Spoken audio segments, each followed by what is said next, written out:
Welcome everybody to virtual skills camp. This is an event by Just One Giant Lab, and the goal of virtual skills camp basically is to engage our participants, our stakeholders on various topics connected to the innovation process. We know that technological skills, engineering, scientific research, etc., are very important, vital to creating sustainable innovations. However, to be able to create products and services that will be sustainable and that will create real-world impact, we need other contextual skills. So for this program, we want to focus on project management, intellectual property, and fundraising. Thankfully, we have various contributors who have different levels of experience in these topics to guide us in today's conversation. But to be able to build knowledge is going to be something that will be co-created by all of us. All of us here are participants, we are all speakers, and we are all going to help to create the knowledge. So I encourage you to participate, be active, contribute your perspectives, debate, etc., etc. So just for us to get to know each other in the chat, kindly feel free to, first of all, tell us your name.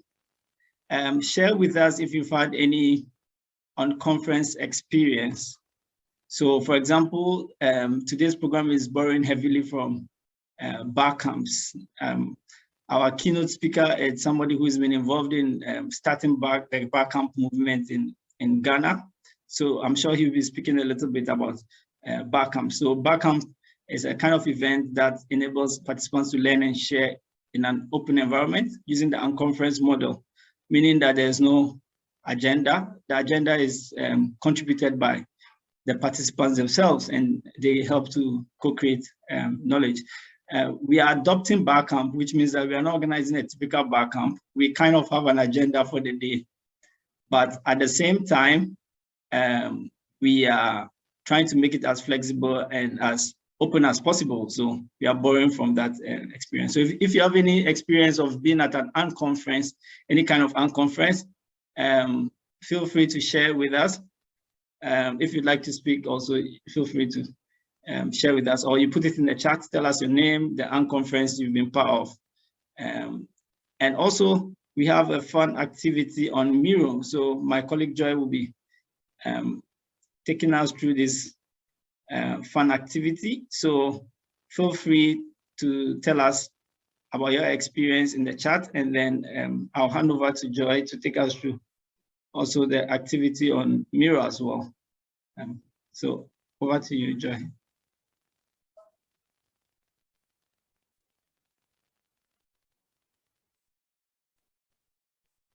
You have to unmute yourself.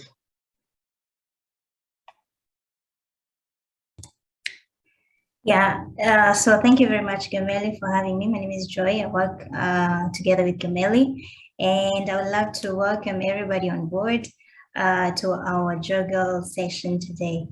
So I'm going to share with you the link on Mirrors. So what you're going to do is click on the link directly. It will take you to Mirrors, and we have some exciting activities for everyone to engage in. So I can see 2 people already in Mirrors. I don't know, can you see my screen? I'm going to share my screen as well with everybody. Okay, so here we are in Mirrors. So we are going to have our icebreaker session. I will take you through. So over here we have number 1.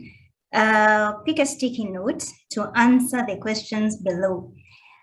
Place it at the top of the working area. The working areas is this colorful orange, green, and we have violet on the right side. And the sticky notes are found here on your left side. I don't know if you can see my cursor right here. So we have already picked sticky notes, but you can add more sticky notes and tell us your thoughts. How are you feeling right now? And after this, you will go to section number 2 on your right, and we will have a second question. So sketch, write, or paste a picture of your answer. And our question is something most people do not know about you in particular. We'd love to share, to know you in more details. And then our third question is on the violet work area. And you do the same, sketch, write, or paste a picture. And the third question will be during our time today, I would love to share. Let us know what you would love to share, your insights, your experiences, maybe how your day has been. And then I will come back and pick someone, and you know, you can share with us. You can open your mic or share through video. Tell us how you are. Kindly, I would ask you to write your names at the bottom of the sticky notes so that it will be easier for me to point someone who will share their thoughts with. I see someone already who is telling us they're curious. And on the second work area, all right, poetry. Oh, wow, that would be nice to know. Could you write your names at the bottom of the sticky note, please? I want everybody to engage. This is a fun session. Getting to know each other and warming up, because it's gonna be all fire today. We're gonna have a very interesting session.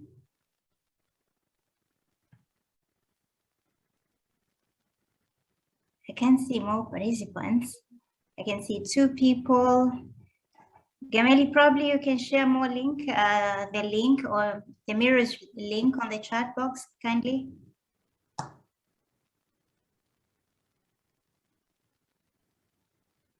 Oh yeah, I can see more people joining.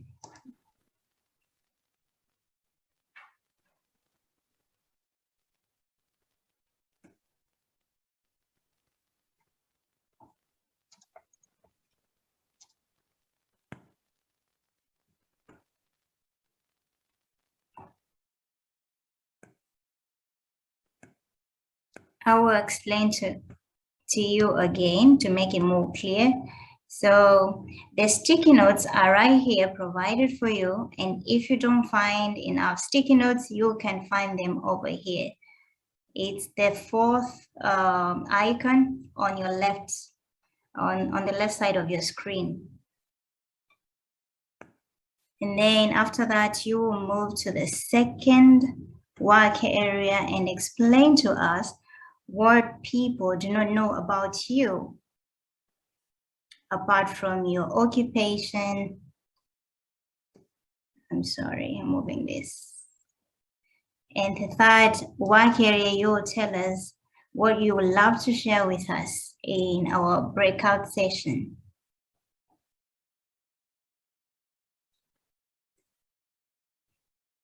Okay, I'm going to begin with the first one. Someone says they're curious. Okay, Emmanuel tells us he bumped for the session today. Welcome, Emmanuel. It's good to have you on board. And Prosper, he's feeling excited.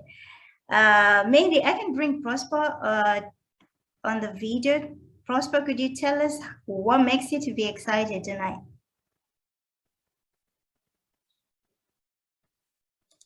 Well, the fact that this is a learning opportunity and also getting to hear from everyone, sharing their experiences based on the topics that we're going to be discussing. So I'm looking forward to an exciting experience. Awesome, awesome. We're excited to have you too. Emmanuel, are you willing to tell us how your experience has been since you bumped into this virtual skills camp? How do you find it so far? Are you there, Emmanuel? Yeah, can you hear me? The floor is yours. You can share with us your thoughts. Yeah, sure. Can you hear me? Yes, we can hear you. Great. So like I mentioned, I'm so pumped up for this session, and it's been interactive so far. Yes. So I look forward to what you have on the plan for us. I'm sorry, I can't hear you clearly.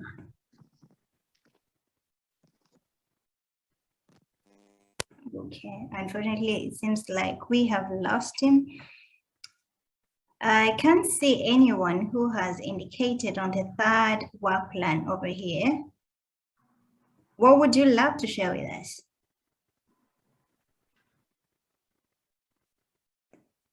This Gamali, I think I was the one who wrote the ideation.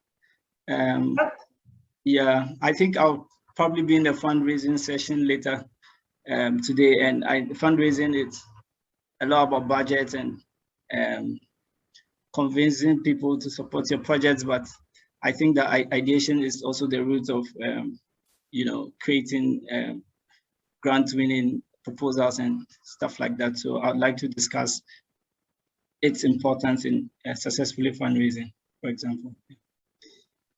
Awesome, awesome. I can't find other names here. Do you have anybody else? Oh, I'll go back to my first work area. And I see exciting. Jacob, looking forward to learning from others. Welcome, Jacob. Welbeck, he or she, excuse me, is expectant.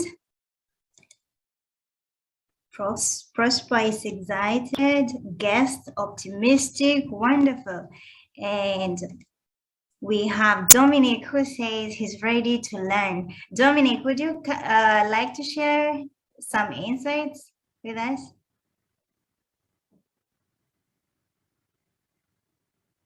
Some people are afraid to come online. Hello. Okay, Jacob. Dominic is here. Okay, go ahead, Dominic. Yeah. Good evening to everybody. This is Dominic from Ghana. Yes, I see this as an opportunity to learn, to unlearn, and to relearn. I see a lot of people with expertise from various backgrounds, and I believe that before we end, I'm going to learn a lot of things from everybody here. Awesome, awesome. And we have someone who says on the second question where it says something that people do not know about you. You have Warback. He says he loves arts and nature.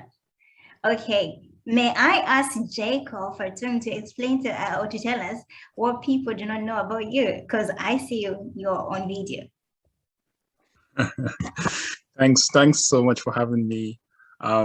Yeah, I mean, what people don't know about me, actually, I prefer Ghanaian jollof over Nigerian. No, just kidding. I don't want to create a problem here. Yeah, I'm from Cameroon. I'm based in the US. And to all my African brothers and sisters, I love all types of jollof rice. So I'm excited to be here. Thank you. Thank you, Joy. You're most welcome. I have eaten giraffe rice, I think 2 times, and I love it. I'm from East Africa, in particular Kenya. Awesome.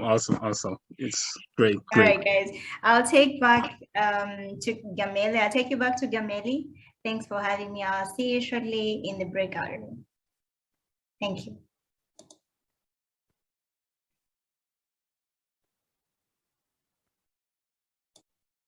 Okay, thank you very much, Joy, for the icebreaker. I think it's been an interesting icebreaker. Jacob is still nodding his head. He loves eating jollof rice, but I don't know if he can cook jollof rice. That could be another level of competition and interaction. How do you know, my brother? How did you know? So that'll be the next thing that we would have to find out and deal with. However, we'll go straight to the next part of today's program. So we are really here to talk about skills. What's the importance of skills in an innovation process, and what do we know, or what would we like to learn about different kinds of skills? And so we'll go straight to our keynote session. The person who's going to give us our keynote address is somebody that I've known for at least more than 10 years now. He's become a very good friend of mine. And we have a shared passion for young people and technology in Africa. And so when we were thinking through this process of a skills camp, it was very easy to think of him to be a key contributor to this. He's also, like I mentioned earlier, one of the pioneers of the bar camp movement in Ghana. So I'm sure he's going to probably mention a bit of it when he shares his keynote address. So he's going to be talking around the importance of skills in the innovation process. But again, this is a placeholder for the conversation around skills and innovation. Yeah. So I'll hand over to Ato Ulzen-Appiah from GhanaThink Foundation to further tell us about skills in innovation. We have his profile. I think you may have seen it on social media, but he will also tell you about his background and what drives him to be interested in all this stuff about skills, young people, innovation. So over to you, Ato. Yeah, hello everyone. Thank you so much, Gameli. I see a number of people introducing themselves in the chat. So Jambo to those from Kenya, Oliotia to those from Uganda, hello to those from Ghana.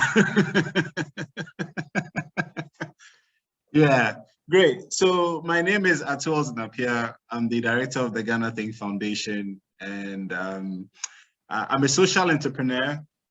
I normally put social into brackets because in the past I've run an enterprise that was around African music, like a digital African music business, and I'm also a consultant. So over the since about 2015, I've been doing a lot of consulting with different organizations like the World Bank, International Trade Center, and currently I'm with the Cosmos Innovation Center based in Ghana.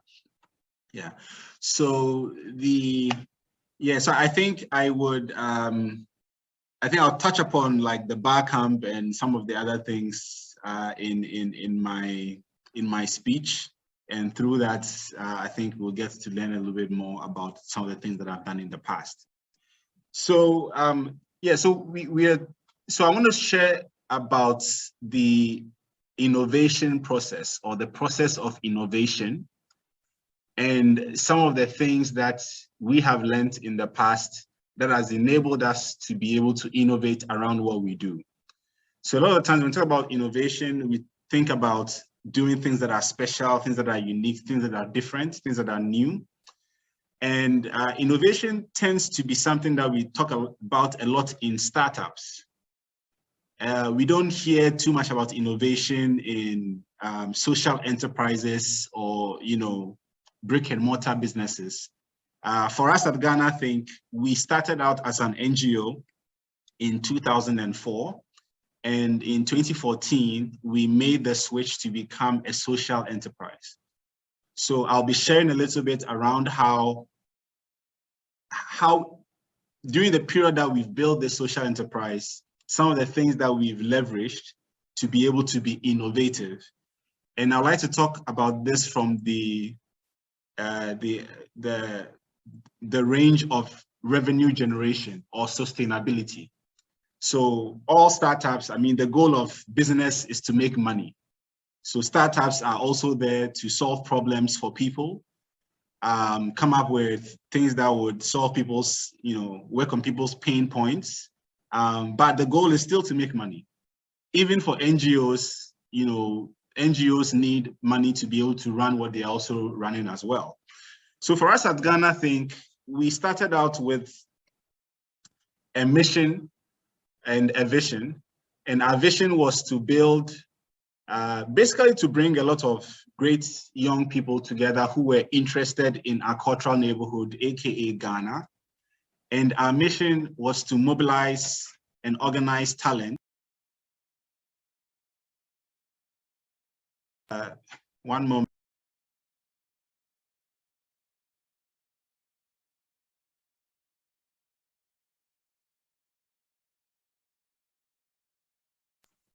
Thank you. Okay. Yes. So our mission has been to organize and to mobilize talents for the primary benefit of Ghana. And our vision is to build a critical mass of young people who are patriotic, passionate, positive, proactive, progressive, and productive. So through the years, we have worked on a number of different initiatives to be able to drive this mission, right? So for each organization, there are a number of activities, there are a number of things that become operational that drive the mission that you have. Since about 2008, we've been focusing on something called bar camps, which I think we've talked a little bit about today.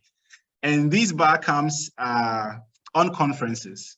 So we are very interested in mobilizing and organizing people, like I said. Before 2008, we used to mostly run online discussion forums that brought people together to get to know themselves, to get to know their strengths, and discuss particular problems and come up with solutions to those.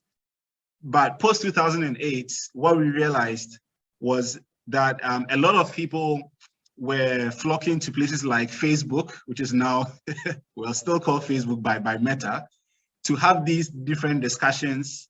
And we realized that our own platforms were not as popular. So we decided to pivot a bit, and we thought through doing physical events to bring people together, to continue to mobilize and organize people. And we picked the idea of bar camps to be able to do this. We picked bar camps because bar camps are on conferences, they are ad hoc, they are user generated. And we liked that format because we had come from a place where we had discussion forums, anybody could share what they wanted to share. And then we discuss, people have rebuttals, we all use this opportunity to learn. And people could also do this a bit anonymously or tell us who they are. So we like the bar camp formats to be able to drive this. And we, at the time in 2008, we were still an NGO. So the way that we were able to get funds to do what we were doing was to be able to bootstrap and to get people to sponsor what we were doing. So this is where a lot of different skills come in. So first, we want to do this program or events to bring people together. We are going to impact people.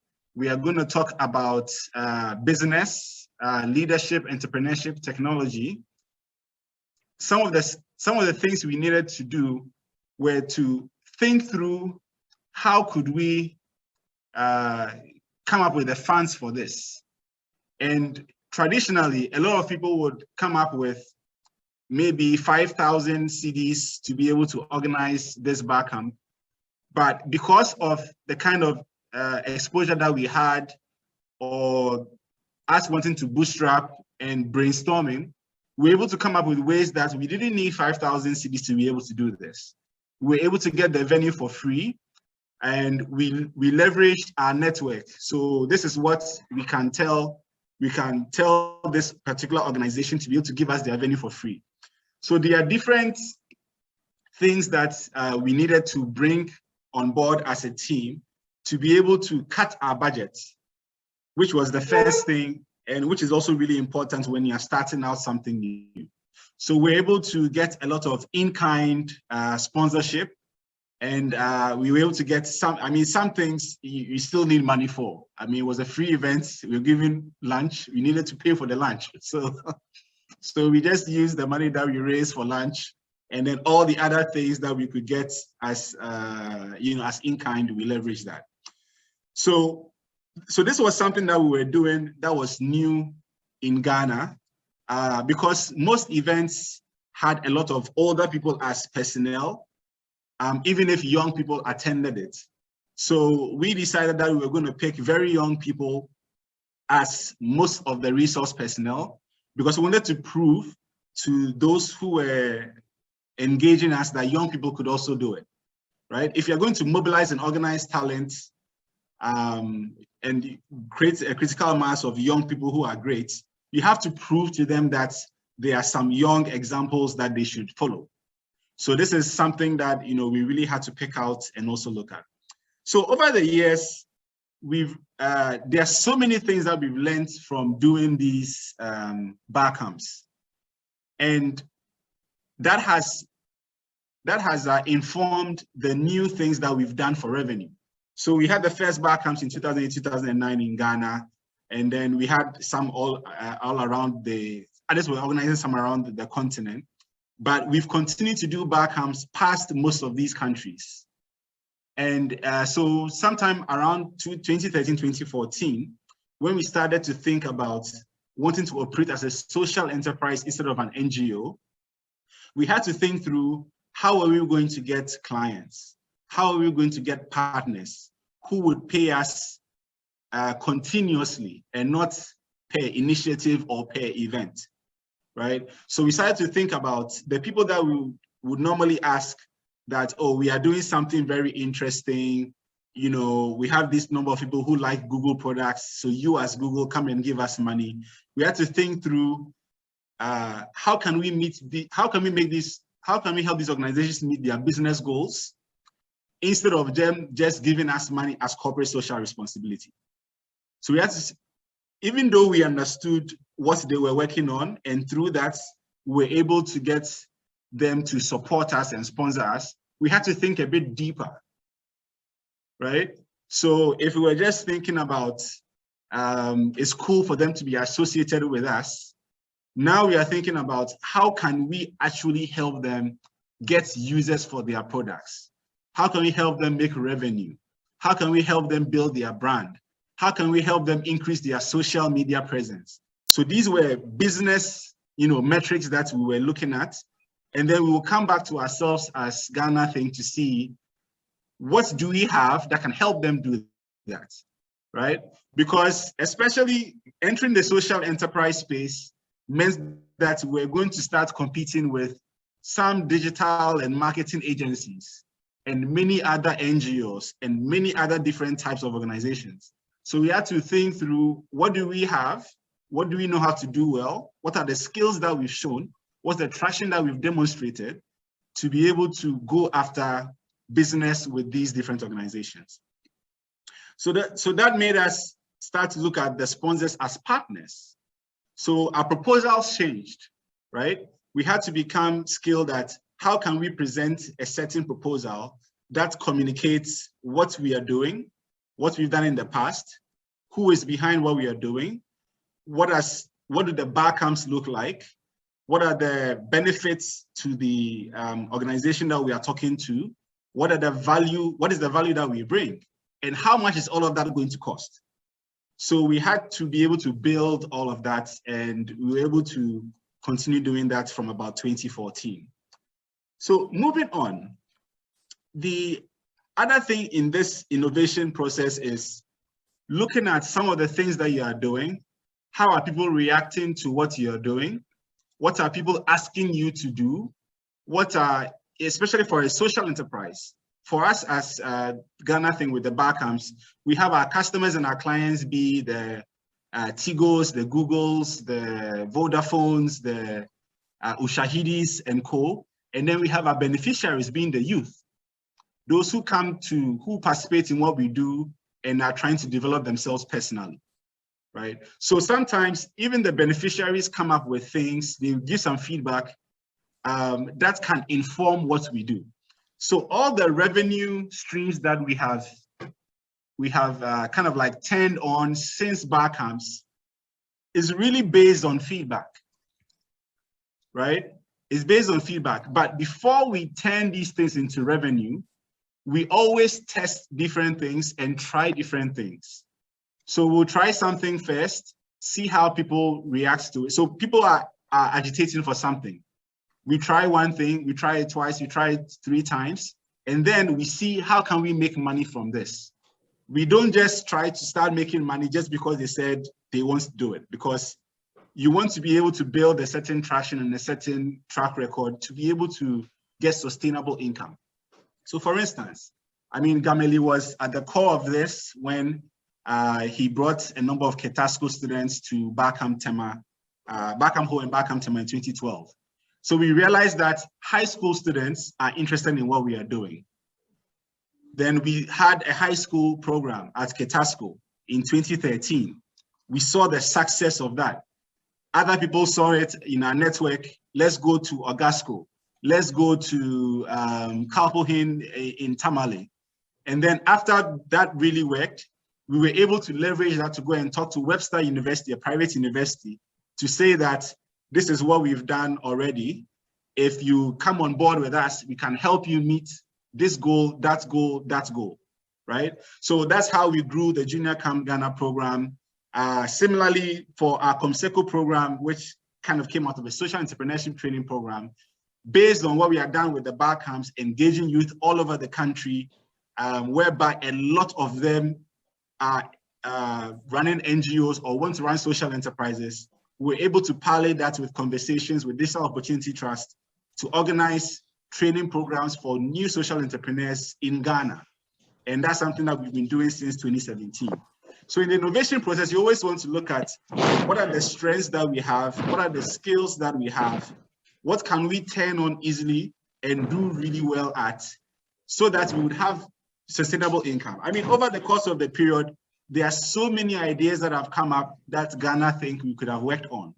But we always pick ideas that are not very far from the ones that we are successful at, that we are good at, that we can turn on revenue. Because we also want a competitive advantage or competitive edge. We don't want to be competing with several organizations doing the same thing.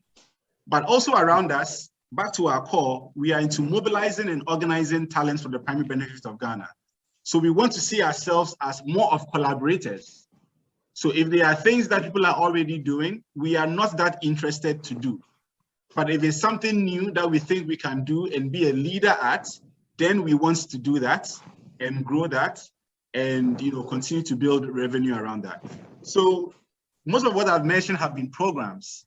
Over the course of our growth, we've been thinking a lot about converting programs into products. How can we get to the point where people will come to us and say, here is 10,000 Ghana cedis, do a bar camp for us.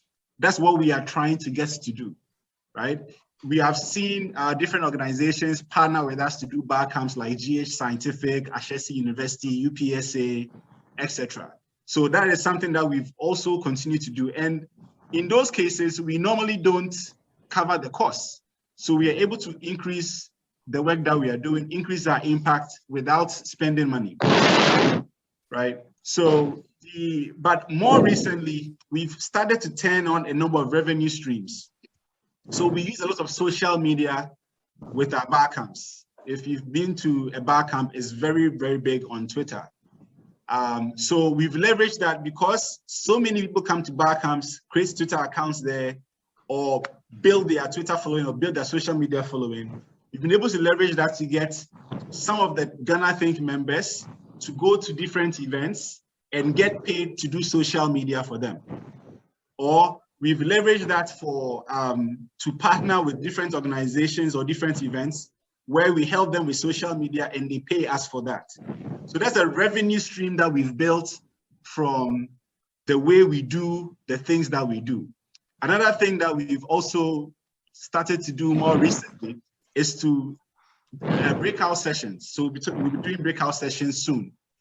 So we started having our partners pay for breakout sessions, right? So they pay to be part of the bar camp, and because they've paid, they get time to do a breakout session.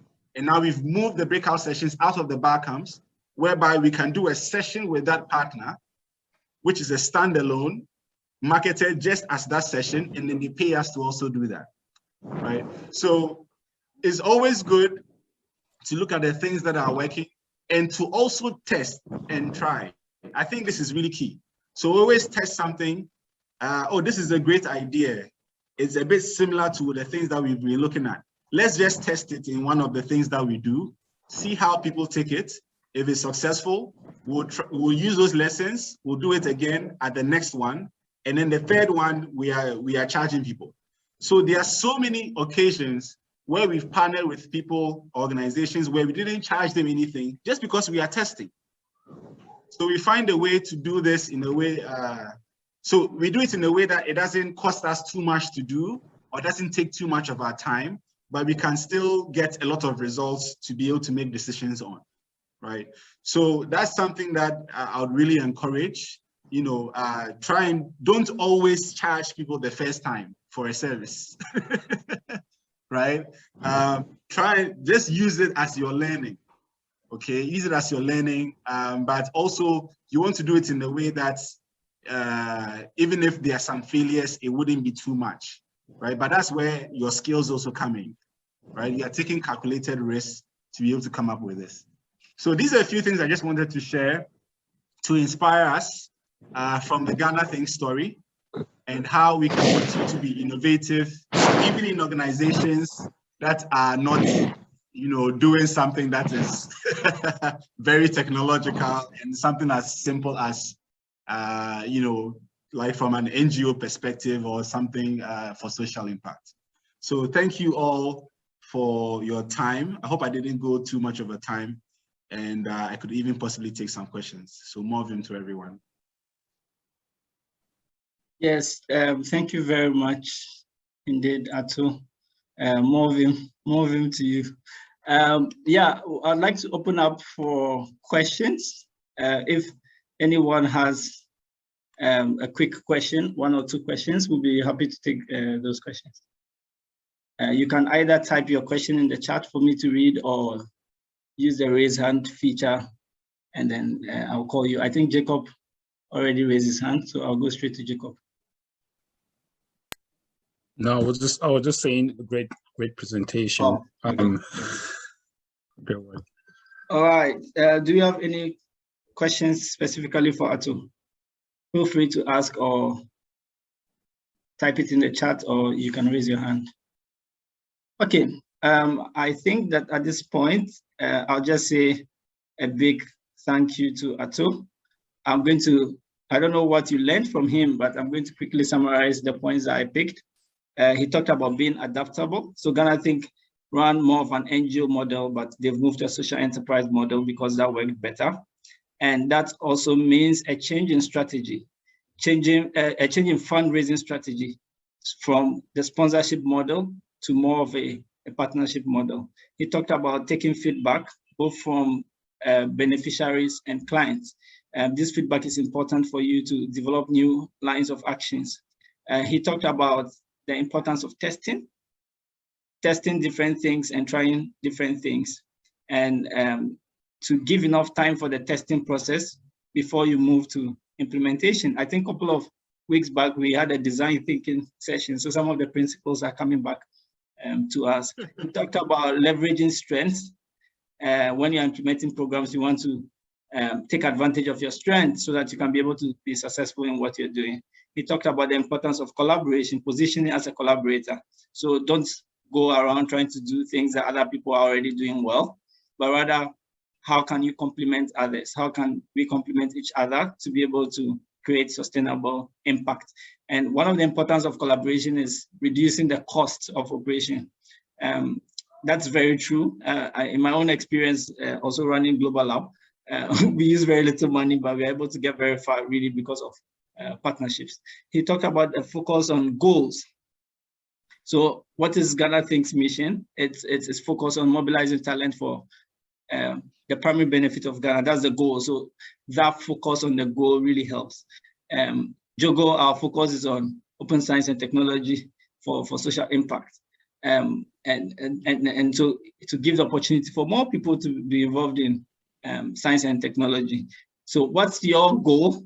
You have to focus on that to be able to be effective. He talked about leveraging networks to benefit members. So it's not just creating value for the organization or the entity you are creating, but also creating values for the individuals, because the individuals make up the organization. And then he talked about, of course, leveraging on skills, formats, programs developed over the years now as products, so that you can be able to bring in more income, be able to drive the operations of the organization. So these are some of the main points that I have picked from Ato's presentation. I don't know if that's the point or that's the lesson that you're trying to teach us here. Yeah, no, I mean, it's a great summary. All right. I hope we can share that with more people. But I think a couple of questions came in. So if I can just take them quickly. So there's a question. So I'll start with Emmanuel, wondering, Emmanuel was talking about the Ghanaian Dream campaign that we're currently running. Just wondering what is different about a social enterprise. So a social enterprise is an enterprise, number one, right? Is a business, and it focuses more on social impact work. So NGOs do a lot of social impact work. Social enterprises do social impact work, but as a business, which means that they are a for-profit organization. So that's one fundamental difference. Another fundamental difference is how they raise money. So NGOs predominantly raise money through donors, through grants, through sponsors, through applying for this or applying for that. Social enterprises have customers, they have clients, they have people who pay them for services that they run or for things that they do, as opposed to also going to look for grants. So in many cases, lots of social enterprises have beneficiaries for what they do, and they have clients for what they do. Some also have beneficiaries who are also the same clients. And a good example is Farmerline. They work with a lot of farmers. Their beneficiaries are farmers, but it's the farmers who also pay them. As opposed to GhanaThink, where we have organizations that pay us to be able to engage young people that we engage. So yeah, so how have we been able to move from NGO to social enterprise? It's just in the thinking, right? It's in thinking about how we raise money, it's in thinking about even how we communicate. So if we normally always talked about sponsorships, we don't talk about sponsorships anymore. We talk about partnerships. And then also the business goals are also really key. And then, I mean, one big difference is having services that you are running as a social enterprise that make you money. So that's something we have to think about. There was a question about JOGL and bar camps. We have worked with different organizations to do bar camps in Ghana. We've even communicated in the past, communicated with people outside Ghana to do some bar camps with them in the countries that they live in. So it's something that we are very open to. These days, because of our new normal with Zoom, we can definitely, do a lot of like virtual events like this. We are having our first GhanaThink organized virtual bar camp in December. We partnered with GH Scientific to do a virtual bar camp in September. So we are always open to partnerships. For us, because we engage a lot of young people, we are always looking for opportunities and ways for them to engage to become better. So the more great things that happen around the continent, the better for us. And we always want to know what is happening so that we can have people gain those opportunities. So I think I've addressed all the questions, and yeah, thank you, everyone. Over to you, Gameli, and the JOGL team. Yes, thank you very much, and thanks for your brilliant responses to the questions as well. Yeah, I think it's been really great, and we've learned a lot. And obviously, from the comments and suggestions that are popping in, people have really benefited from it as well. And yeah, I mean, the question about collaborating with GhanaThink to continue the bar camps around. I mean, I think that's interesting. For JOGL, we are really open to working with various people, various organizations on the continent to be able to drive impact. So yeah, if there's any opportunity to collaborate further to spread the good news, why not? So now it's time for us to move into the breakout sessions. I'm just going to quickly introduce the breakout sessions and our session leads. So we have 3 sessions, and I think that's when we were doing a registration for the breakout sessions, you had the opportunity to pre-select the sessions you'd like. We are not going to hold you to that choice. Nobody's going to force you to go to a session you don't like. So feel free to join any session that you want to go to when we open the breakout rooms. So we have 3 sessions. One is on project management, and we have Omar, Jagne, and Erikan Baluku, who will be facilitating that session. Omar works with UNDP in the Gambia, and Erikan is a JOGL ambassador, IGEM ambassador, Simba Africa ambassador. He's also founded a business called Mosquito Guard. We have the intellectual property session by Jo Havemann from AfricArxiv. She'll be taking perspectives mainly from the academic angle. We have Foster Ofosu from the African Development Bank, who will be speaking mainly from the industry perspective when it comes to IP. And I'm hoping that in that session, you will push them about the open perspective when it comes to IP, because in open science and technology and IP, I think it's a very interesting, how do you call it, interesting nexus. So I think that it would be very nice to explore that. Then in the fundraising session, we have Prosper Tony from the Yota Skills Hub and Jacob Fortune from Christensen Institute. It's really interesting because I just met Jacob, I think just last week in another session. It's just the energy, the momentum around this event has been really, really fantastic.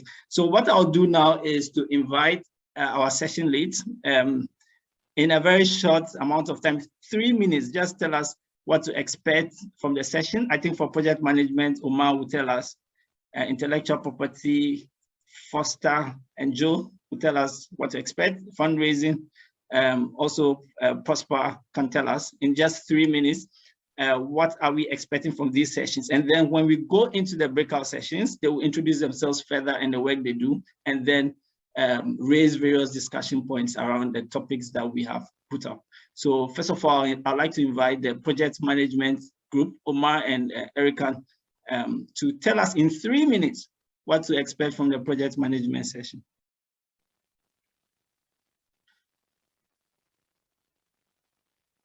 Hello, Omar. Yes, hi, Gameli. Good afternoon to you and colleagues. So thank you for that. So for those of you who are going to be joining myself and Erikan on project management, we'll be looking to, first of all, define that, of course, sharing a few insights into the work that we do on a day-to-day. We'll also be trying to take a look at some of the factors that define success and some of the indicators that one can put in place to assess the impact of their work.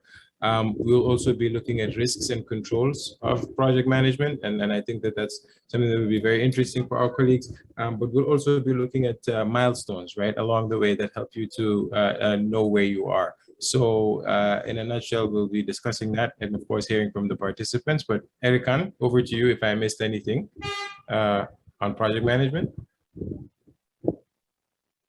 Okay, thank you so much, Omar, for that. I think you have covered most of the parts that we're going to look at, and we're looking forward for the people that are going to join the session so that we can be able to go through the content that Omar has mentioned. Yeah. Okay, then I'll go to the intellectual property session. We have Foster Ofosu and Joe Havemann. What do you have for us, Foster and Joe? Hi, Gamali, hi all. Glad to be here. Yeah, so it's going to be an interesting session. I mean, I've seen some guiding questions, but I think I'm not sure how many of them we're going to use. But fundamentally, I think we're going to have an interesting discussion about intellectual property management and value creation in terms of value to the entrepreneur herself, value to the customer, value to the investor, and then a value to society generally. And I think the orientation, even though this is a skills event, I think orientation is going to be also about capability, in terms of distinguishing between skill, which is the ability to do something well, and the capability, which is actually the power, the ability to generate an outcome. So we're going to look at how IP management generally can influence the entirety of the project management chain or the cycle, and also in terms of fundraising. And also it's going to be fun. Looking forward to it. Thank you very much. Do you have any additions, Joe? from the academic point of view? Thank you. So yeah, so as you rightly pointed out, I come from like an academic angle. I'm a trainer in science, open science and science communication, fused towards open science communication.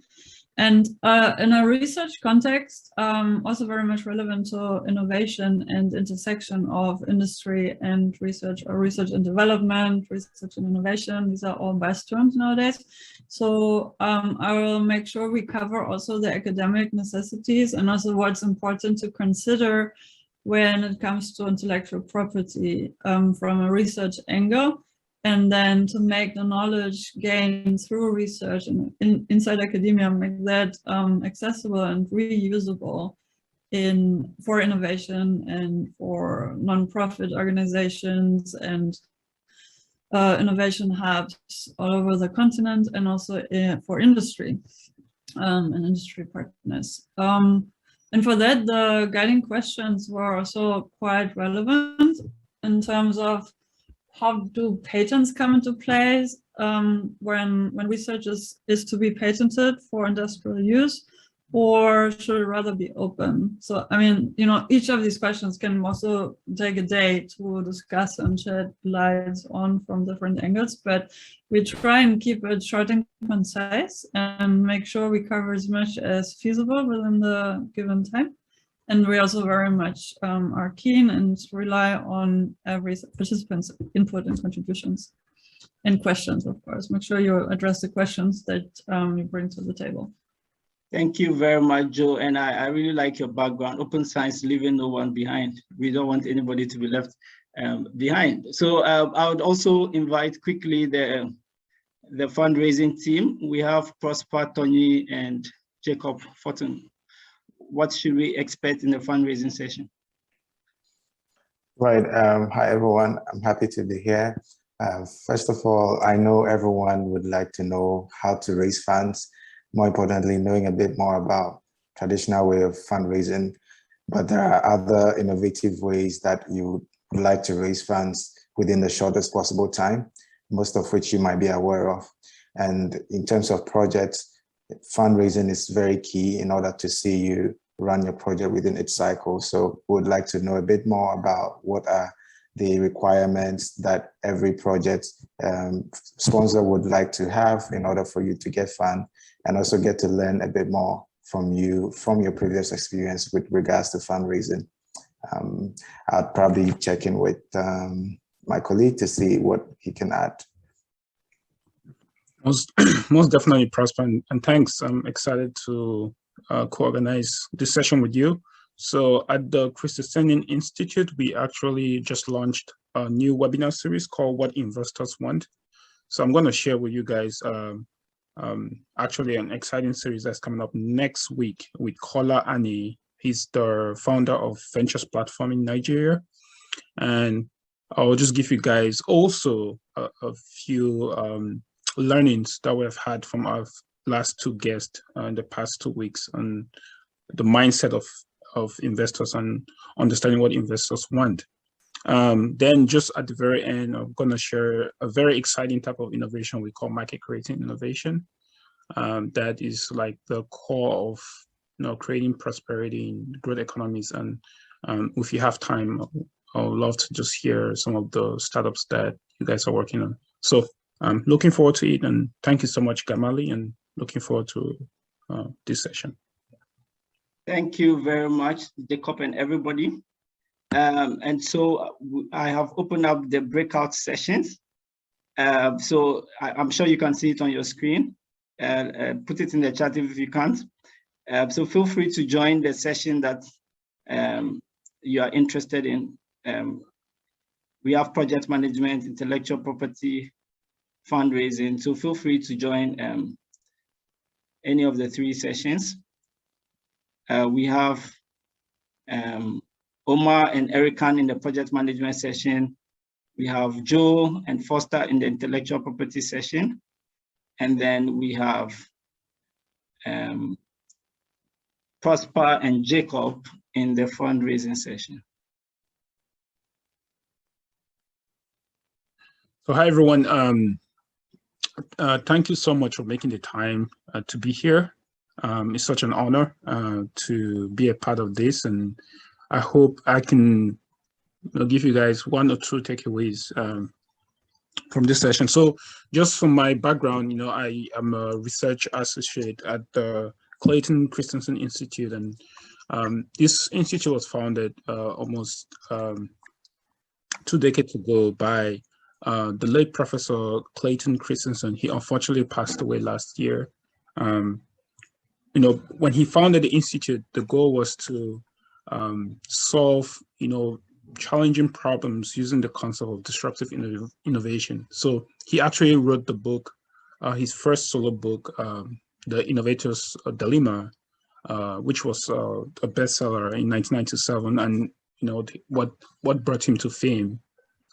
And he has used the concept of disruptive innovation to solve these challenging problems from healthcare to education and all that. So at this point, in the 20s and in the 90s, he actually got invited a lot to consult with big corporations such as Dell, to entities like the Department of Defense at the United States, through this lens of disruptive innovation. And I know this session is focused on fundraising, but I will just start with talking about why it's important for us to understand how to create companies that can attract investment. And from what we study at the Institute, one thing that we find that can actually be a source of creating a very innovative company is focusing on a type of innovation that we call market creating innovation. I have a couple of slides. I don't want to bore people here because I want this to be interactive, but if you guys don't mind, I'll just share a few slides. It will take maybe 5 minutes. Okay. And I'll just talk briefly about this type of innovation. I think Gameli was able to see my presentation that we met, and I think I got cut short because I was running out of time.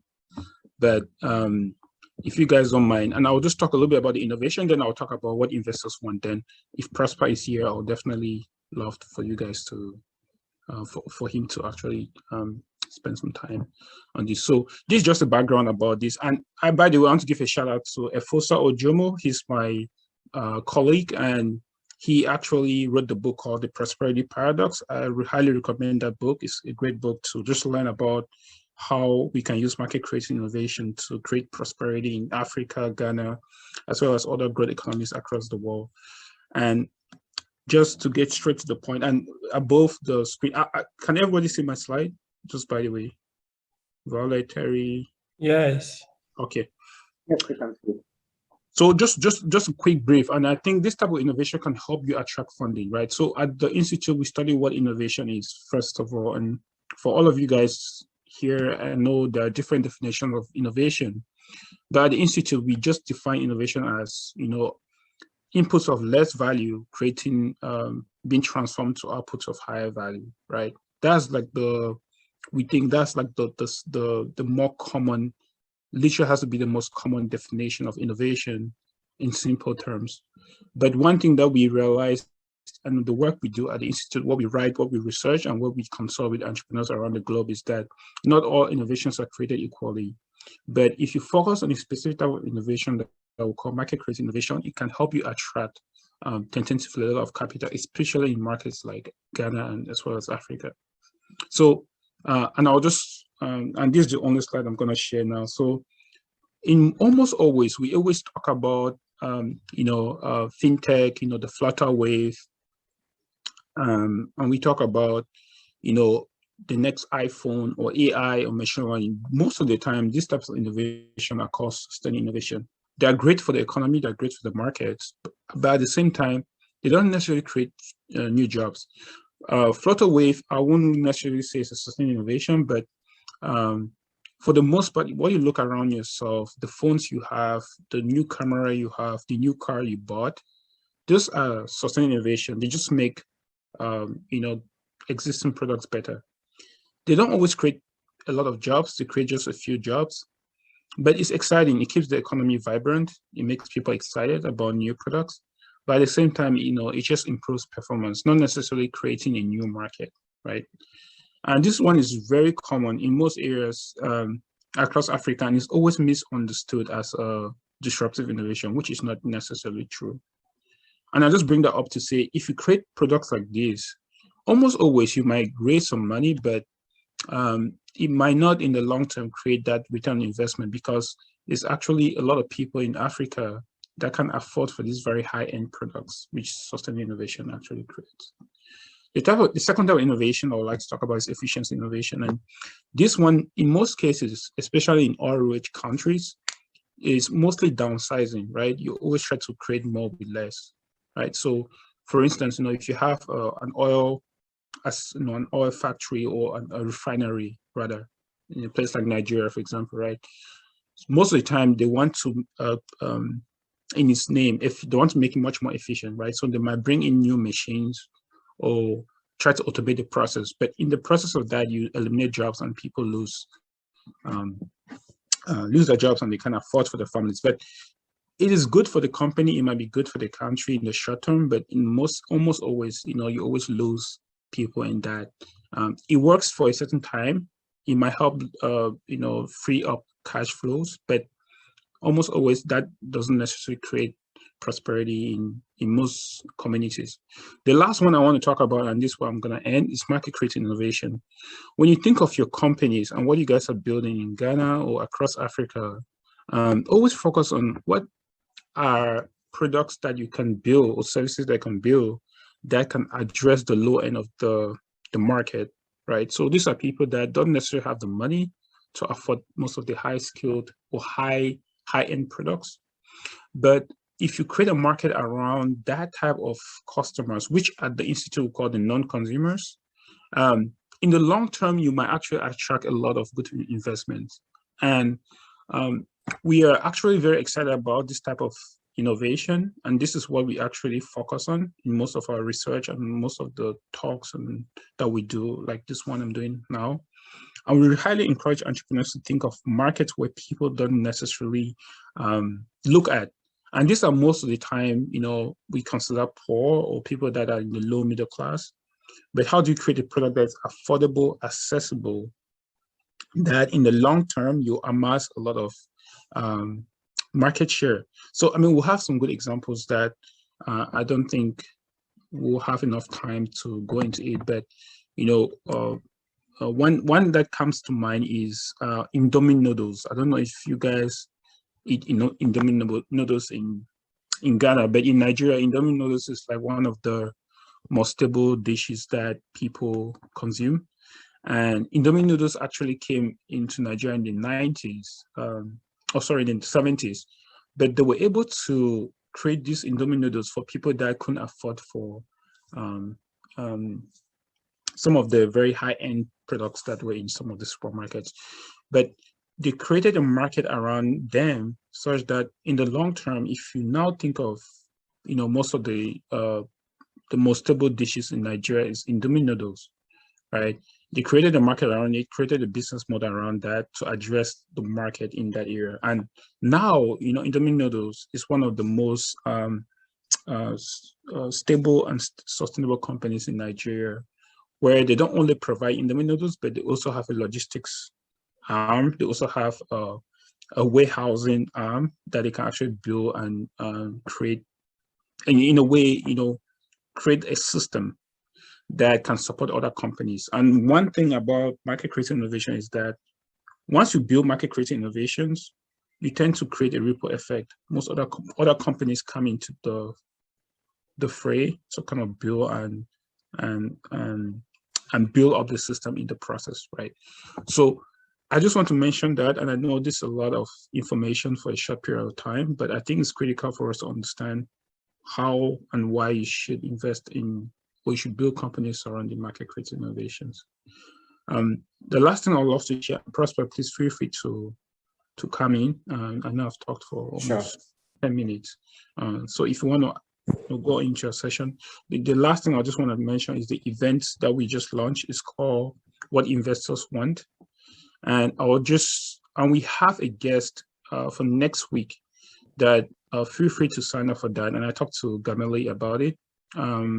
His name is Kola Ani. It's going to be next week, noon Eastern time, Boston time. I think it's probably around 2 p.m.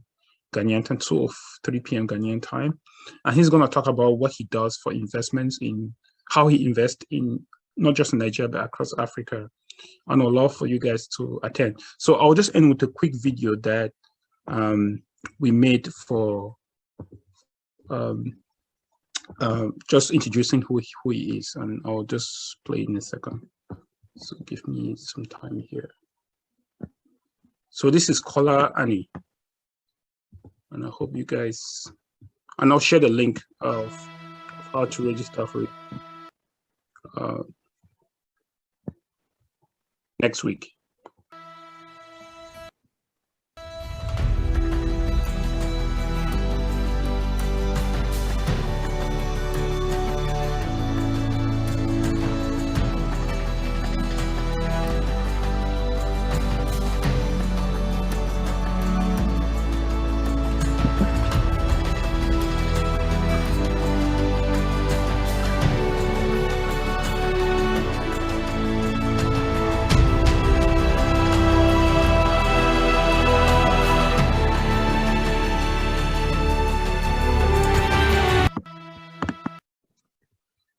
So guys, feel free to ask any more questions, and I'll share the link for that event. Kola is from Nigeria, great guy, does some really good investments across Africa, and those sessions will ask many of your questions. So it's also a pitch for you guys to join, and feel free to share with your friends as well. Prosper, I'll hand it over to you.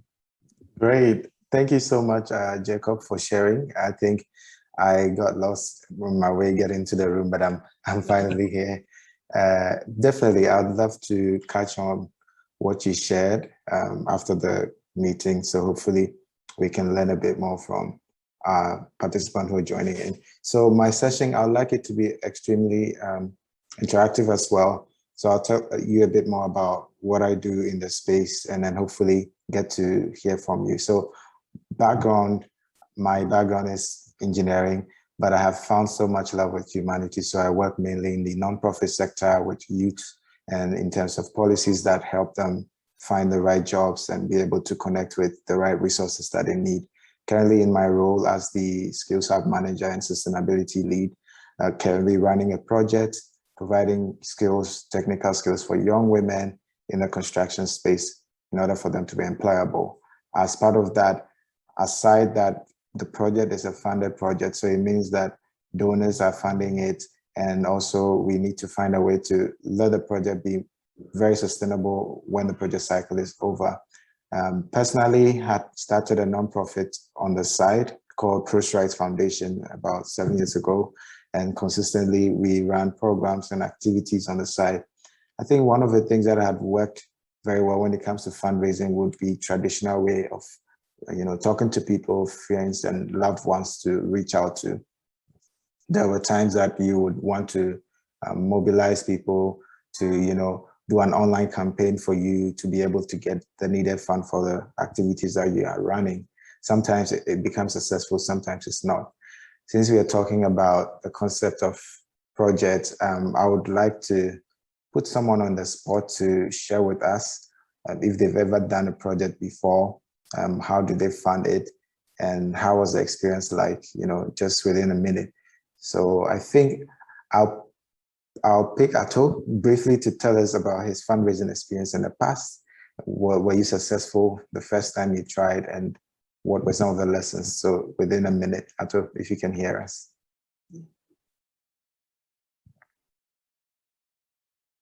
I think Ato has stepped out. He actually put a message to say he was stepping out. Okay, great. It makes sense. All right. So Gameli, since you've been with the team, have you had any experience with fundraising? And maybe you can share a few lessons with us.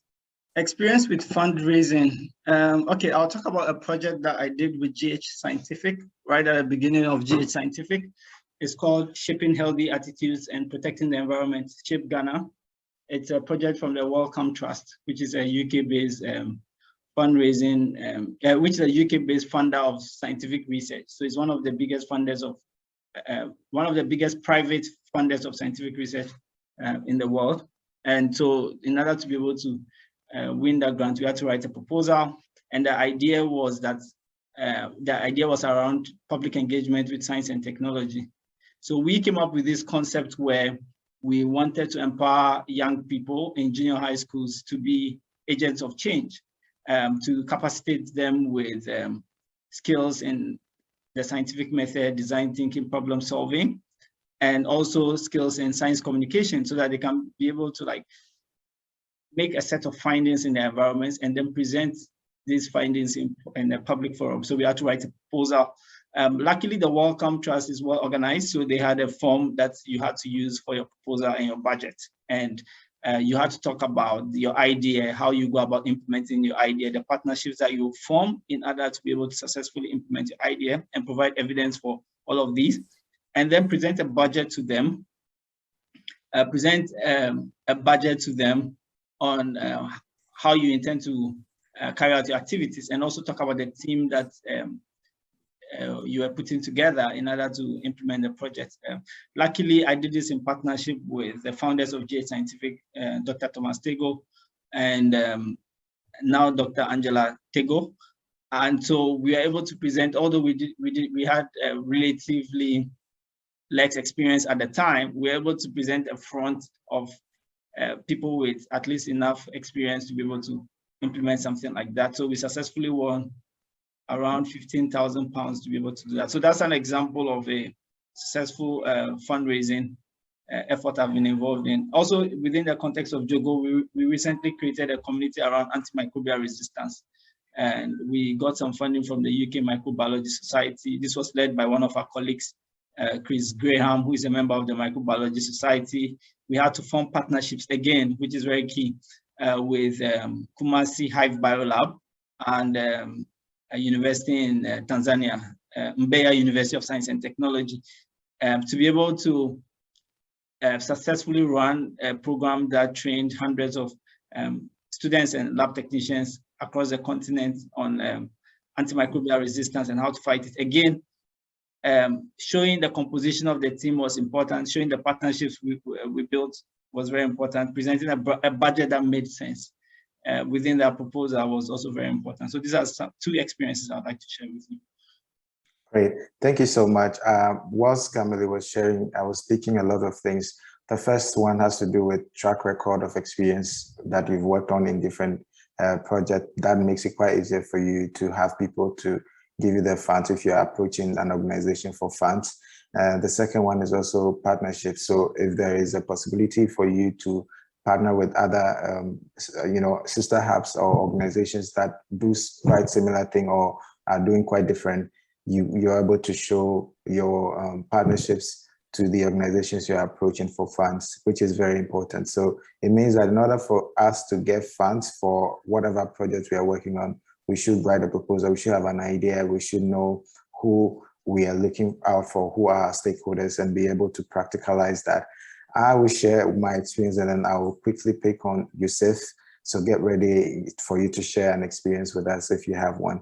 I remember when I started my nonprofit, this is quite different from where I work currently. Most of the activities that we've done, we had to speak to people that we know, that we are embarking on a project with a community school. We want you to help us get funding ABC. How do you provide that for us? And because they know us, they are able to give us the resources that we need. Most of them are resources, only a few things that we need to purchase. So we go on with that. The other thing that had also worked is we have to show work and have to calculate or put together all our finances, what we've done, where the monies have gone into, and then, show them that this is what we've done with the funds that you've given to us.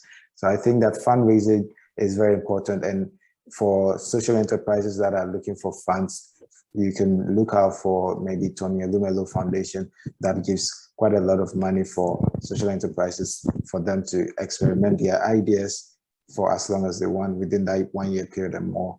And then if they need more funding, there are other venture capital around that you could approach and speak to get funding. I'll pause here and then I'll pick on Receive to share an experience with us with regards to fundraising. Yusuf, if you can hear me, kindly unmute. Yeah. Yes, I can hear you. Unfortunately, I don't think I have an experience in funding for an enterprise or startup. I do have like an experience funding a team for iGEM, but it was mostly like it was the work of a bunch of students, so it was not that like, I don't think if we can call that fundraising. But generally, we drafted a proposal and shared our budget with a number of organizations, local and international. And I believe our project and our team was so good that we managed to get some funding to move things around. And that was the Cairo University team in 2019, and we managed to participate in iGEM, and most of the team were able to travel using those funds. I believe like the time we bought drafting the proposal was very important. Like it was as important at the time we bought to the actual project, like writing the proposal, and the financial aspects of it is as important. So my advice for others would be to pay attention to that and do everything in your power to make a good case for yourself. Great. Thank you so much, Yusuf, for sharing. I think I like that you let us know that you haven't fully, been involved within fundraising sector, but you've done something, which is very important. I think on daily basis, we speak to people if we want them to support us in any way. And so there's this question that I want to throw to us and see how we can respond to that question. So one of them is that what type of funding is more relevant to innovative projects? I know quite recently, crowdfunding is one of the ways that organizations or innovation organizations want to, embark on to raise funding. What are some of the, the type of funding that are more relevant for innovative projects that we can talk on? I think my colleague who shared a bit more can highlight if he's still on the call. Yes, I'm still here. No, thanks, Prosper, and thanks for opening up to the audience. And Yusuf, thanks for sharing. So I think I'll just share a little bit about the last speaker we had, the guest we had on what investors want. His name is Clemens Fowl, and he works for the International Corporation, what do you call it, the IFC, International Finance Corporations. And one thing that he shared, especially for emerging markets, is, we have different types of, we have the traditional types of investments, right? Just, the VC funding route or the angel investment route, or we might have the mezzanine. But, I think from what I got from his strategy at the IFC was that they are actually interested in impact investment. And impact investment is not necessarily a type of investment, it's actually an approach to investment. So, and I think this is very exciting, specifically for IFC that does a lot of work in emerging markets, is that when you're building or once you're proposing something to an organization like that, don't shy away from highlighting the impact that you can create in the society. Because he said, once you highlight the essence of the impact, it actually, for them, it's actually de-risking de-risking your business for them. And he made he made a very great comment. He said, the higher the impact, the lesser the risk and the higher the reward, because that's the formula that most investors look at, right?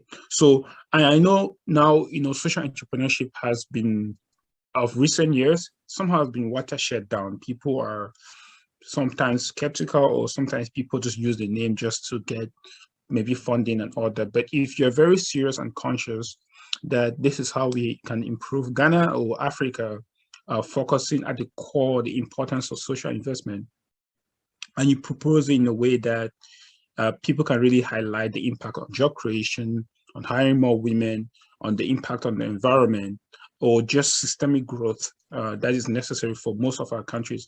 I think that'll help you get an investment as such, which I think they do traditional investments such as just like seed funding or Series A funding.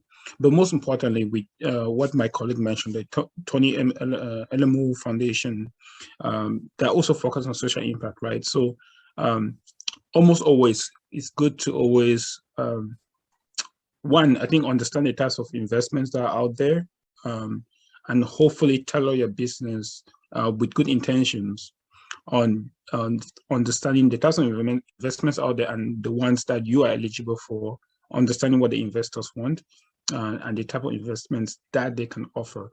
But I would just add, impact investment is critical. And I think even traditional investors like VC funds, which is actually a lot in Africa now, it's growing in Africa rather, appreciate the impact investment being highlighted in your pitch deck or in your business plan. So that's something I'd just love to share. And I don't know if Prosper wants to add on that. Yeah, thanks very much, Jacob. I just wanted to chime in a little bit. I think that it's true that when you're having a startup or even like a social enterprise, a new idea or a new concept, and you need funding or you need support for it, it's usually very difficult. And so I think my advice to people will be, don't be afraid to start small. So for example, during the earlier presentation, Ato talked a lot about the value of partnerships. You can partner with an institution or organization that can give you, for example, free venue or free space, or some of their staff can actually offer you free technical advice. So like what we are trying to do at JOGL, for example, is to kind of like reduce these barriers that people face when they want to be involved in innovation, for example. So funding is an issue. Technical expertise may be an issue. There may be other kinds of challenges. And JOGL, we are working really hard to remove these barriers, because on the JOGL platform, for example, you have the opportunity to connect with people who have expertise in different areas. So if they are experts, then they can give you that mentorship that you need. Or if they are now learning, for example, university students or young professionals, then you have volunteers who can actually contribute to the growth of your initiative. And one of the things that we also help to kickstart is what we call the micro grant system. So instead of, for example, trying to provide you with all the amounts or all the money that you need to really kickstart your project, we are like, you have a brilliant idea. For you to be able to get support for your project, because certain types of funds will need ample evidence. They need to see that the thing really works. They want a proof of concept. They need a prototype. And yet you have a very brilliant idea, but you don't have a prototype ready yet. So we want to be supporting those types of ideas, and with our micro grant concept, for example. So when we were doing the Open COVID-19, it was possible if you had a concept for a piece of equipment, or you have an educational program or something, it was possible to go through the JOGL micro grant process for you to be able to get some funding, be it between 500 to 3,000 euros, to try out your idea, to build your prototype. And then you can take that to another funder, who can then give you more funding to be able to develop your project. So I think that making certain types of micro grants accessible to innovators and startups who are looking to kickstart, it's also a brilliant way to actually support them in their work. And we are looking forward. I know with the antimicrobial resistance program that I mentioned earlier, and I may talk a little bit about the micro grant in the main session. Anybody who has an idea on education, research, or innovation around AMR, we are running an active micro grant challenge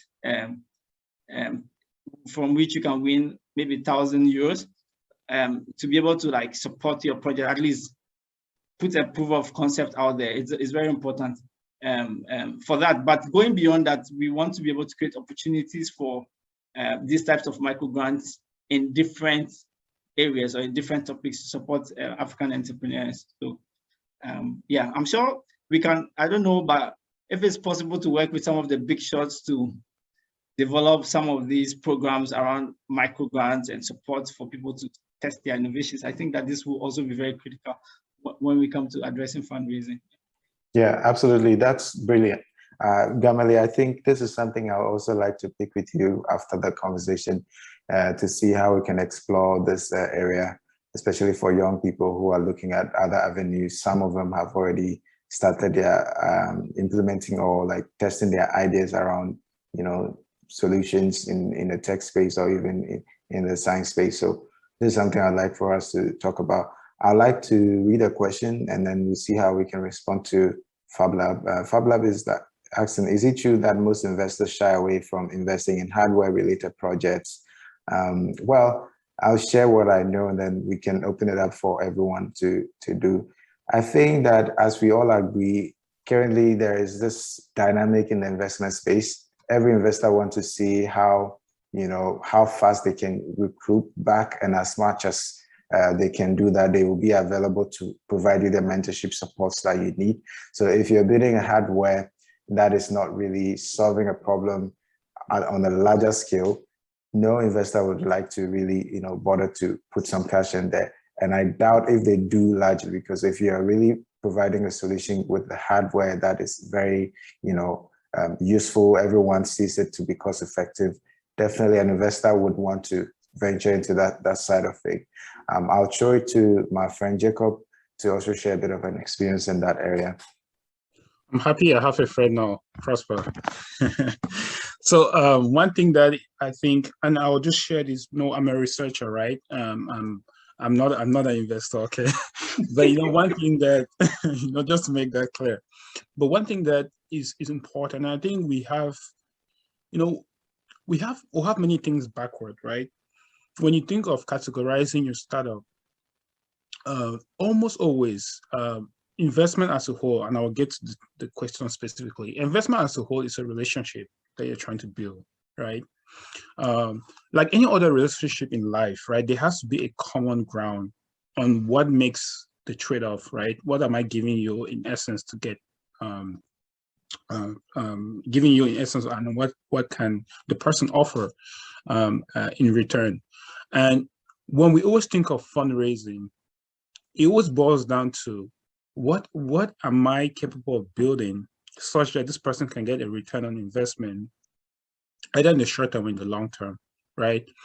And almost always, especially in markets like Ghana or Africa, or you know, in other growth economies, the pool of investors is very small, but the size of the entrepreneurial pool is very large. So you always have to figure out, irrespective of whether it's a hardware or software, you always have to figure out what exactly do investors want beyond just the hardware you're trying to create or the product itself. And the first thing you always have to ask yourself is, one, what am I building that can actually create a long-term value for the people I'm trying to build for, right? And one thing we study at the institute is called the jobs to be done theory. How do you understand the customer base beyond just the customer, but the unit of measurement of circumstances? And once you figure out that first, and then understand why is this relationship that I'm building with this person critical, then the categorization of the startups then matters. That's the third phase of it. So in simple terms, hardware is hard. It's highly capital intensive.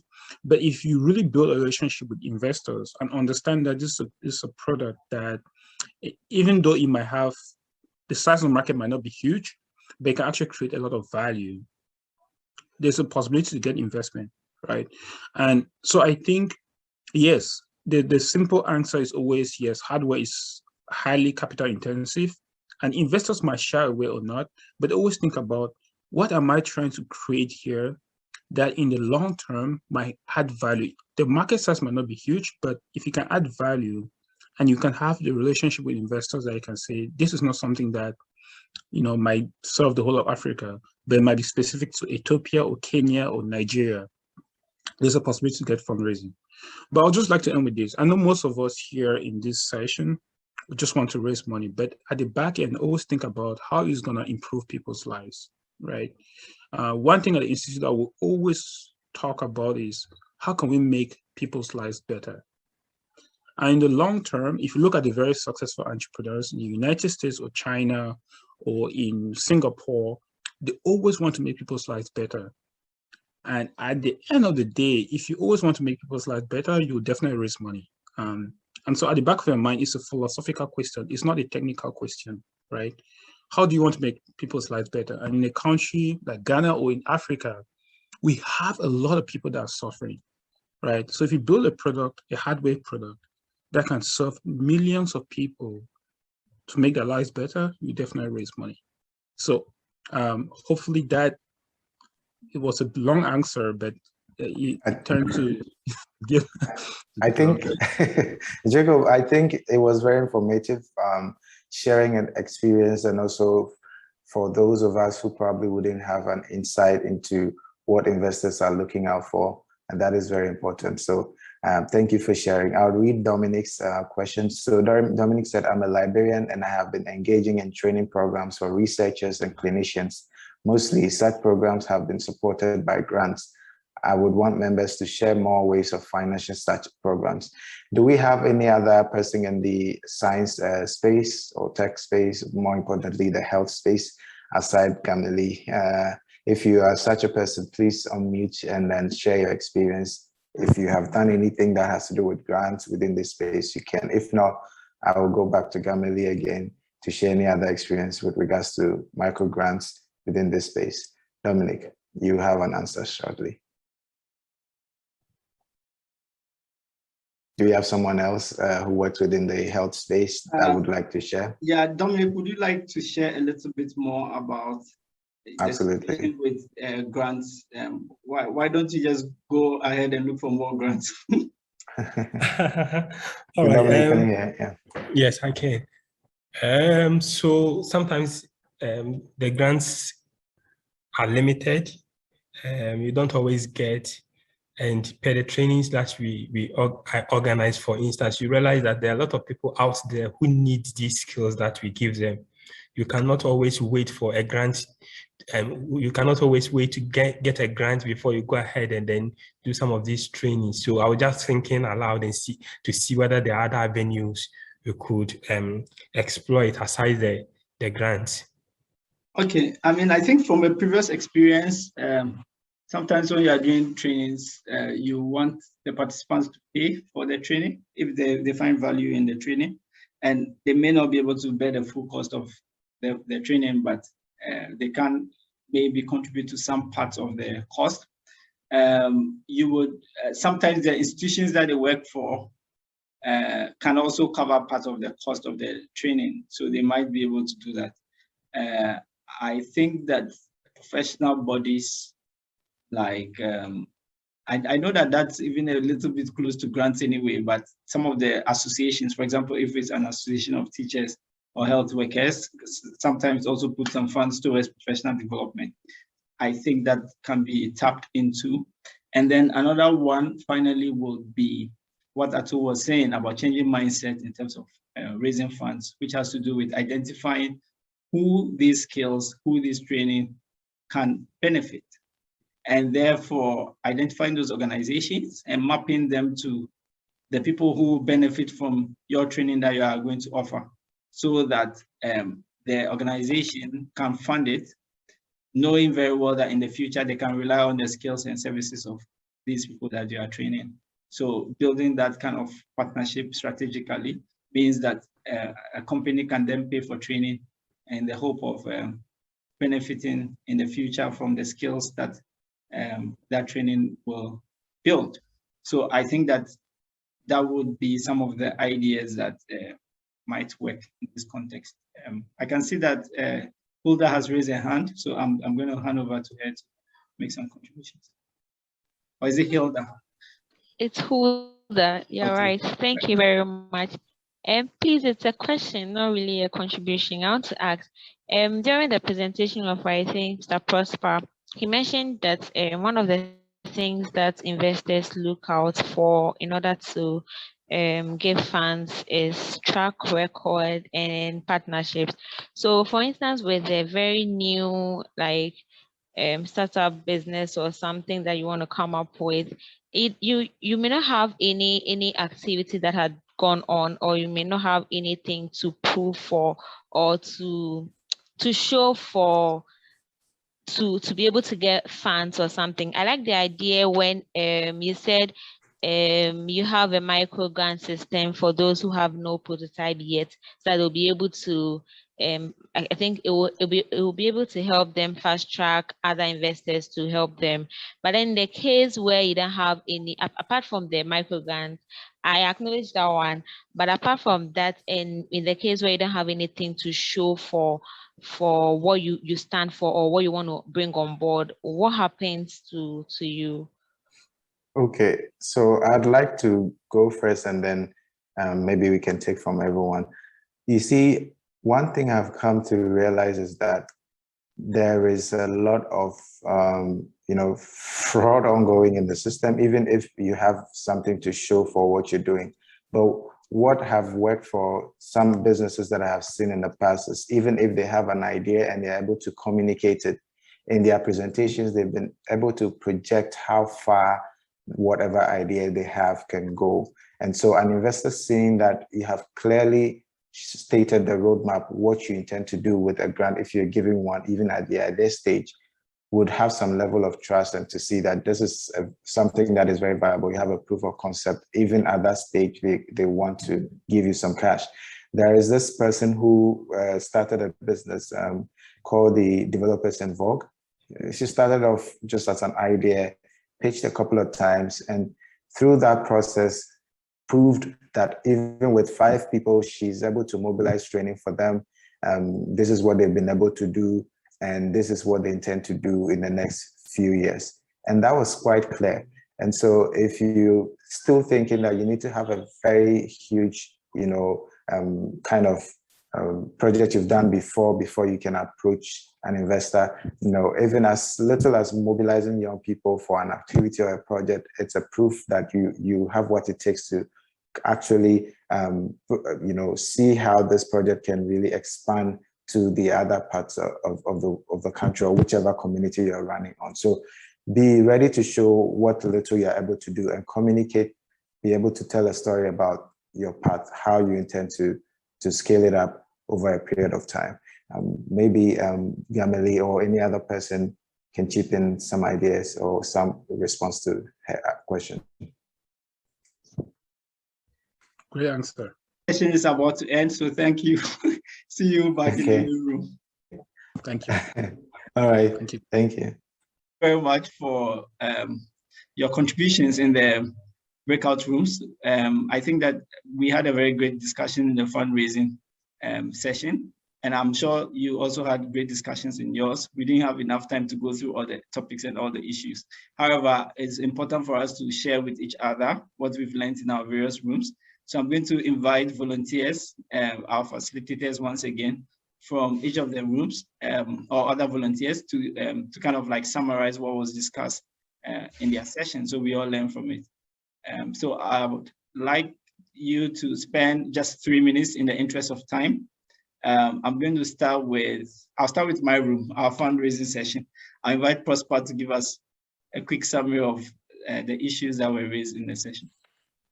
All right, thank you, Gamali, and thank you for the opportunity once again. So in our room, we talked about various forms of fundraising. We acknowledged the traditional ways of fundraising and also hinted on what are some of the ways that we can raise funds for innovative projects. So we talked about crowdfunding and also talked about impact investment for businesses, because this is the direction in which some investors are going into in the long term. And we also talked about microgrants for science-related projects. So we're hoping that as we get along, we will be able to share a bit more with you in our next sessions as they come along in the future. That's what we talked about. Thank you. Thank you very much, Prosper. I would go over to the intellectual property session for their summary. Johanna will do. Oh, okay. So maybe, yeah, let me start and you follow me in. So basically we tried to take as many questions also that were prepared for discussion by the organizers, and as well as bringing in our own experiences and expertise. And we tackled briefly on the difference between, well, patents and copyrights and how to protect intellectual property. We spent, I think, a good quarter of 15 minutes or so around defining what intellectual property is and means and entails, how it's being threatened, what's at stake by protecting or not protecting intellectual property. It's basically the ideas that we have towards product development and also in academia. That's about research advancements, and we need to protect through copyright or patents in order to make the products and ideas profitable and to bring them to market. But you also want to, there's also now a rise of open licenses in both for text and tangible products, which allow for widest possible reuse and repurposing of the property, being intellectual, and then also leading towards product development. And that's particularly relevant for the research and innovation intersection, which JOGL is mostly busy with, and bringing stakeholders together and enabling knowledge exchange between the various sectorial societal sectors. So yeah, and then there was questions around, like, is this a national or an international? Are there differences on national levels? And the short answer is yes, as well as we have international global agreements through WIPO, which is the World Intellectual Property Organization. And then there's various regional consortia and organizations to make sure intellectual property rights are being met on various levels. There was a big question in the room what's the connection to human rights? And like a short answer here is also, as much as intellectual property was defined of being mostly for profitable purposes, for commercialization, and to ensure like product development for societal benefits and avoid misappropriation. But nowadays it's more, or it's become more complex than that.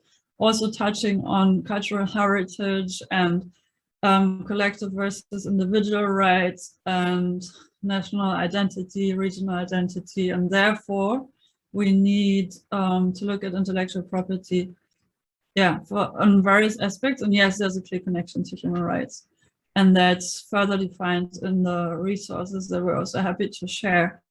We did work on a mirror board, and I placed the link in the chat. So everybody can look around and comment if you have questions, and we're trying to address those. And maybe we can make the resources also available for everybody in a follow-up email, Gamile. I don't know if that's feasible. Yes, totally possible. So we are writing notes. We'd have a blog of the session, and of course a video of some of the session, some aspects of the session, and we can add the link to the mirror board to that, so that more people can see and benefit from the brainstorming sessions that you've had in there. Yeah, and also maybe we can just copy because it's not so many words on Miro, we can just copy it to the Google Doc for repurposing and dissemination. But yeah, Foster, what was I missing? I think you're right.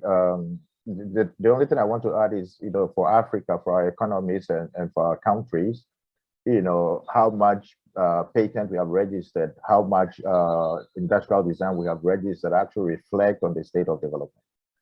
And we discussed in the breakout room how only about 0.5% of global patent registration comes from Africa, and how only about 1.5% of global industrial property registration comes from Africa. So it's not just about, yes, it's a human right, you have a right to have it, but also how much we learn, to patent our inventions and copyright and industrial design also reflect on the state of development of our countries.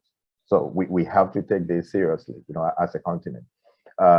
In some of my previous work, I do have some presentations on intellectual property and a couple of videos as well. So those who are interested, I'll be able to share this with them to learn more about how to actually do it. beyond talking about it.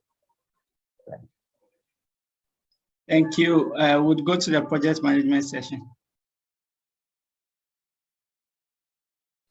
Yeah, thanks, Gameli. We had a really good discussion on project management. It was very interactive. I think there was a lot of interest as well on people management, which is a natural balance on a discussion on project management. And we also had a lot of issues that came up about risk management and conflict management within that scope. And I think, one of the things that we were trying to guide our attendees on was just the design of project management, the core principles. And then I think there was also good interest in making sure that we all have a follow-up offline as well. So in a nutshell, it was a discussion on project management, segueing into people management and conflict management in particular, with a few notable mentions on leadership, communications, and of course, risk management as a whole. So I'll hand over to Erikan in case I missed anything on that. Over. Thank you so much, Omar. So as how it has been highlighted, it was really something great that we had to give the overview, as we overemphasized, because it's always great that when you're doing a project, we have told our attendees that always when you're going to do the project, you need to look at risk management, you look at the team management and communication, but more so the three constraints of project management. That's the time, the cost, and the scope, because you have a project cycle where you need to start, execute, and complete the project. So looking at the three constraints of project management, it's very crucial, because these are the ones that most people consider as project success.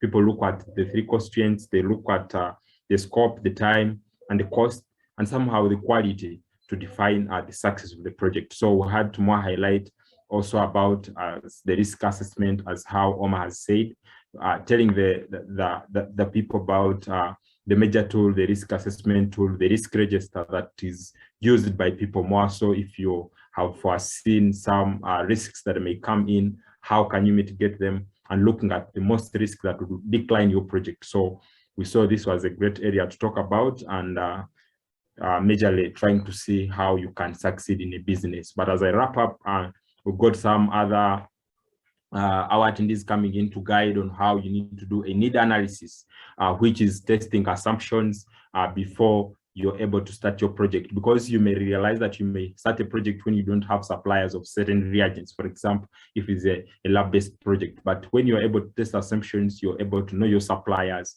your other people that maybe you may need some information from, or which type of packaging you're going to use. For example, if you're packaging a product, are you having these people in place? So assumption testing, need analysis is very, very important in project management. It will give you that core of knowing that you have all the resources in place to make sure you can start your project. That goes back to timing, it goes back to planning. So this was really an interactive session, and I think those were the few highlights that were made. Back to Gamel.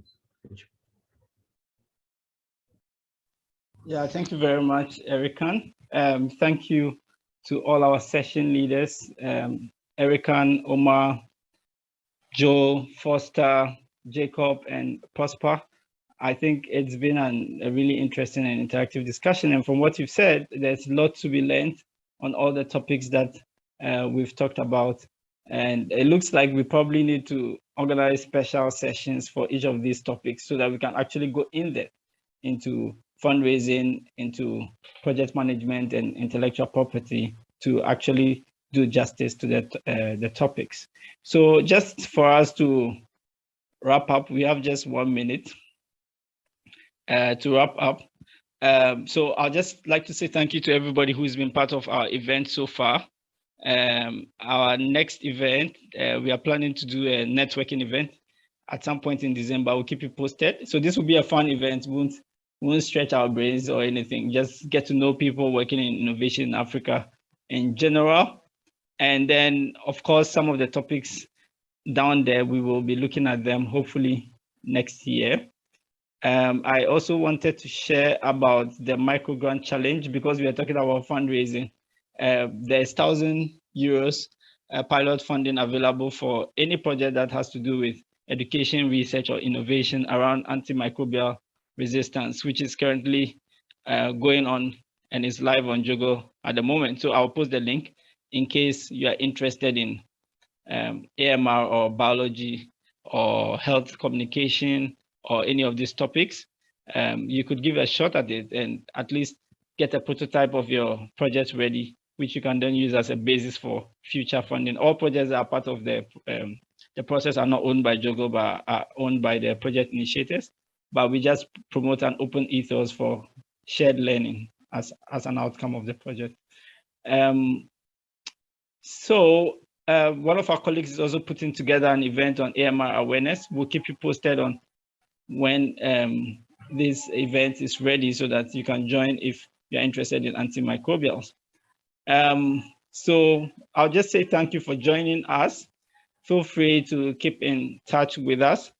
And before we go, would like to take a photo. We'd like to have a photo session, which is almost customary for all our events. So if you don't mind, kindly switch on your camera so we can see your faces and then have a nice group photo before we leave. But thank you so much for joining us today. It's been really, really fantastic.